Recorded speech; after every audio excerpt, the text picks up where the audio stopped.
Hey guys, welcome to Solo ReacTalk. Today I'm going to be reacting to the Template Institute Stellaris Invicta Season 1, The Greater Terren Union, Part 2.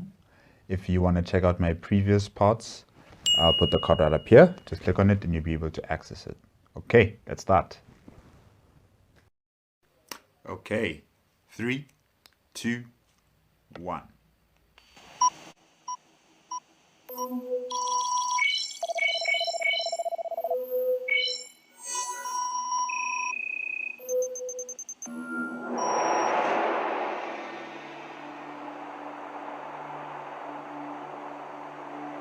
By the middle of the 23rd century, the Greater Terren Union had earned the respect, if not the admiration, of its interstellar neighbors. The occupation and annexation of the comparatively primitive Wasari civilization had demonstrated the effectiveness of the Union's military, but also raised new questions on how these and other aliens might one day be integrated. For many, the death of former High Marshal Natasha Fox seemed to mark the end of the beginning, and billions paid tribute, not only on Earth, but across the colonies and outposts that now stretched to the very edge of the Outer Rim.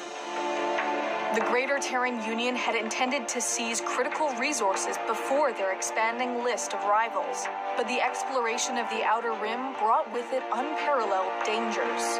An enormous leviathan, a living creature larger than any ship in the Terran fleet, was detected drifting amongst the frontier, while just 2 years later, a vast graveyard of derelict alien ships was uncovered, scattered around a lonely star and broken worlds.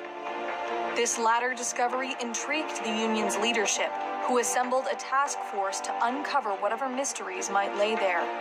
When the fleet arrived, the potential benefits seemed unimaginable. Hundreds of thousands of alien starships just waiting to be picked apart and studied.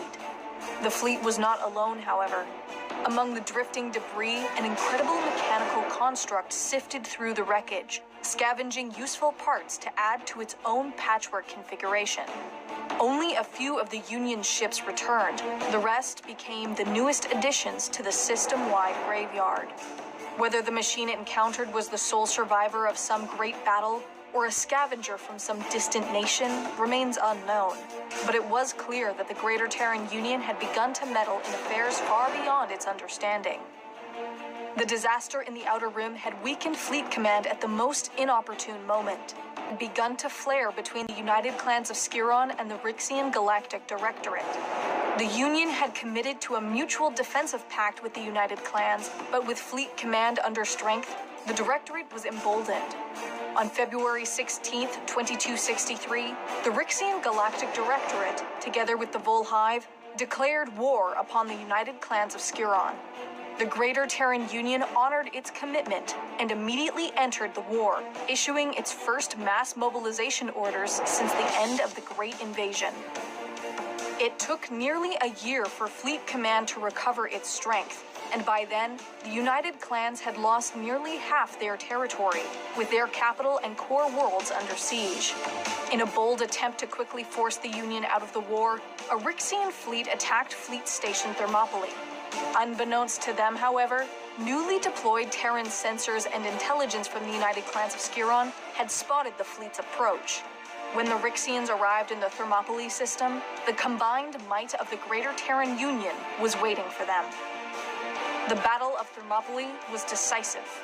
Terran warships left behind only burning hulks and launched an enormous offensive into Rixian territory. Within months, Land Force Command had occupied several alien worlds. I'm shaking. I don't know how to explain it. Like I'm excited. The narrator is doing such a wonderful job. Really, such a wonderful job. I'm literally having. I'm not sure if it's goosebumps yet, but I'm shaking with excitement. Perfecting doctrines and strategies first utilized against the Wasari. But even as the Rixian Galactic Directorate and Volhive began making overtures for an armistice, the Phyraxian Union, which had so far remained neutral, launched a surprise attack into the weakened clans of Skiron. Faced with a much more powerful threat, the GTU accepted the Rixian peace proposal, seizing 3 systems but lacking the means to defend or govern them. Fleet and Land Command were redeployed to the Phyraxian border, but the economy had already been strained by years of war, and the home front had begun to suffer. Unable to sustain a second prolonged conflict, the Greater Terran Union launched a blitzkrieg into the Phyraxian Union, swiftly taking multiple star systems. As the military was pushed to its limits, High Marshal Lee Martin took the extraordinary step to grant lower tiers of citizenship to the Wasari, allowing them to enlist in the Merchant Marine and other auxiliary forces. Despite a series of strategic victories, the Greater Terran Union was too distant to fully reinforce the United Clans of Skiron, and when the Algan Republic finally entered the war on the side of the Phyraxians, its fate was sealed. While the Terran-Algan border remained heavily fortified, the clans were on the verge of collapse and were forced to surrender. In 2285, the Skiron campaigns came to an end. The Greater Terran Union seized several critical systems during... Yeah, this war was terrible. The enemies of Greater Terran Union smelled blood in the water after they were, exploring the outer regions of their border, and they stumbled upon the scavenger bot, and a lot of their ships were destroyed, and of course the enemies knew that. I don't know how did they know that. I don't think in the game, well, it does tell you whether your opponent's fleets are inferior or leveling to yours or even superior. But you don't really get the numbers of how many ships do they have. And yeah, it was unfortunate. It was really unfortunate that all the neighbors around them smelled the blood in the water and they just started to attack. And they took advantage of the situation. But it's not over. It's not over. The campaigns, but the effort had depleted their economy and the national reserves. Many of the fleets mobilized during the war were scrapped, and without the means to defend the remaining Skiron rump state, the GTU withdrew from their defensive pact. As the Terran Union entered economic depression, it struggled to fortify and reinforce the new systems it had taken during the previous campaigns. Worse still was how hundreds of millions of Phyraxian and Rixian citizens now living in GTU territory would be integrated. Riots, revolts, and strikes plagued these newly acquired territories, necessitating the deployment of further ground forces and the implementation of martial law. The Wasari, by contrast, had acquitted themselves admirably during the conflict, serving alongside human soldiers and sailors. While restricted to auxiliary and logistics units, some Wasari units had come under fire during the Skiron campaigns, and their devotion to the Greater Terran Union was widely praised. In 2291, the Wasari Commissariat was established, containing the Wasari homeworld and several surrounding systems. The highest tiers of citizenship remained exclusively human, but the Wasari were free to travel and serve across the breadth of the Union, which, for the first time, was now their union as well. Humanity had not only survived its first interstellar wars, but gained new worlds and peoples. Paradoxically, the conflict helped foster support for the GTU's loyal non-human residents, while fermenting hatred against neighboring alien peoples. Aliens might never be fully accepted, but at least some were tolerated, and their literature, art, ideals, and culture spread across the Union. Children's plushie toys bore the likeness of distant races, while those same creatures were meticulously and cruelly studied in secret facilities for weaknesses. All the while, GTU propaganda espoused humanity. So there's the good, the bad, and the ugly. It's complicated, I want to smile, but then they say they will experiment and do horrible things to other alien species. Like you can't get your cake and eat it, it's difficult. Like in the GTU, it's very difficult. These greatest virtues, accomplishments, and sacrifices. While historians evoked unflattering comparisons to the imperialist eras of the 19th and 20th centuries, it was increasingly seen as humanity's role to pacify and bring to order the chaotic elements of the galaxy. The Rixian Galactic Directorate, Volhive, Phyraxian Union, and the Algan Republic had all been outmatched both in orbit and planetside. But with the fall of the United Clans of Scuron, the Greater Terran Union was left to face them alone.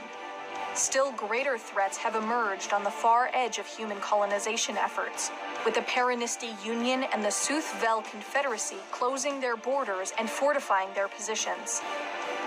But the Greater Terran Union has not sat idle. As pristine worlds are claimed and the economy strengthened, advanced ships have entered service of a size and power never before seen. New technologies have been mastered, and the pure human will that founded and sustained the Greater Terran Union has not once faltered. In the century since its first ships left the solar system, Earth has been transformed from a battered world still recovering from invasion to the capital of an interstellar nation. Humanity has awoken, and now the galaxy will see its might.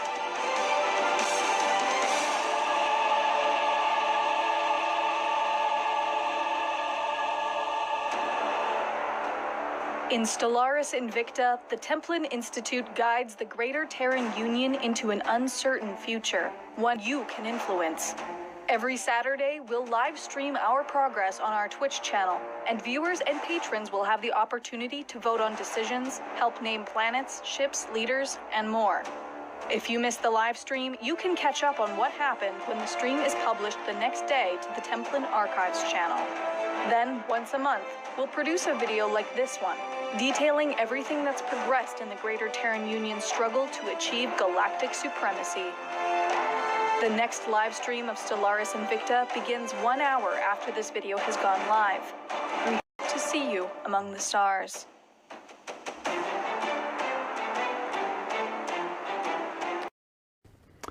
Wow, guys, can you believe it? You know, from the beginning when the Greater Terran Union was xenophobic and closed border mentality and paranoid about, other alien species, now all of a sudden they are having welcoming arms, opening their arms to other alien species and their people and enlisting them in the military. Maybe not in higher echelons just yet, but they're getting in there. They are proving themselves worthy to the GTU, and their society is also changing and also opening up to alien cultures and languages and their ideologies and their plushy toys. But at the same time, they are experimenting, dissecting alien species, that are part of the Union or maybe outside of the Union. So it's a mixed bag. It's a mixed bag of happiness, but also ugly, and also this idea of them being colonialists, colonizing other civilizations and trying to morph them into their own human Greater Terran Union government and society, which is quite interesting how history is repeating itself in that matter, where now instead of it being one racial group believing that they have the ordained right to control and to judge and are deemed worthy of having all of the land and having all of these people and all that kind of superiority complex kind of situation. Now it's the entire planet. Now it's all of humanity that believes that they are the ones to bring peace and to bring development, and they are the smart ones. They are the ones who are ordained by, not by a god, because the GTU's an atheistic circular state, but now it's humanity that believes that they are the ones who are going to bring the galaxy into civilization, if I can say that. And yeah, it's very interesting. It's very, very interesting. And the scavenger bot, you know, I've always wondered about that thing, how it came to be. I've always thought that, you know, that the scavenger bot was some AI, a rogue AI that survived the space battles that occurred in that system hundreds of thousands of years ago. And for it to repair itself, it started to, you know, dismantle ships near it and started to piece them all together to make its own, you know, eyeball or molecular eyeball ship that continued to consume other debris and destroyed ships around it. And that's how it became that big. Yeah. I'm thinking that this thing was an AI that just survived that battle and it wanted to survive.